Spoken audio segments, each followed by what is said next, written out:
Connaissez-vous une autre profession que celle de policier qui a donné son nom à un genre littéraire? Les romans policiers nous fascinent et on les dévore frénétiquement.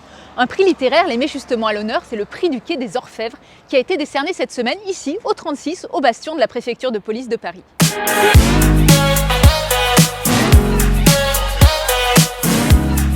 Fondé en 1946 par Jacques Catineau, ce prix a la particularité de récompenser à la fois les qualités littéraires du manuscrit, mais aussi sa vraisemblance avec les procédures policières, scientifiques ou judiciaires françaises.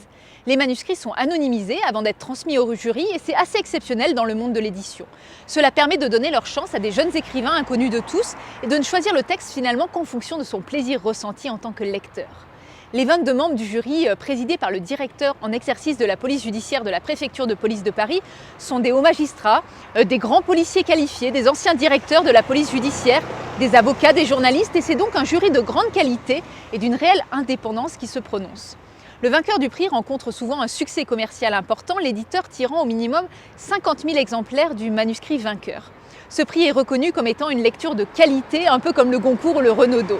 L'année dernière, le prix a été attribué à Christophe Gava, écrivain et commissaire divisionnaire pour son roman Cap Canaille, dont je vous avais parlé à l'occasion d'un vendredi lecture sur mon compte Twitter et qui a été publié à 175 000 exemplaires et lu par bien plus de personnes que cela. La cérémonie de remise du prix pour l'année 2022 vient d'avoir lieu.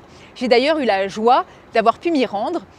Plus d'une centaine de manuscrits ont été transmis cette année pour le prix et le lauréat 2022 est une lauréate, la 9e seulement depuis le début de ce prix littéraire. Elle se nomme Véronique Dehaas, professeure de lettres à la retraite.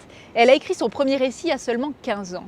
Cette année, c'est une intrigue criminelle littéraire, La Muse Rouge, qui a remporté le prix pour avoir notamment si bien décrit l'atmosphère des années 20. Moi, j'ai hâte de lire cet auteur de référence. Et peut-être que vous aussi, vous vous sentez l'âme d'un écrivain. Alors, n'hésitez pas à envoyer votre manuscrit au prix du Quai des Orfèvres pour tenter votre chance l'année prochaine.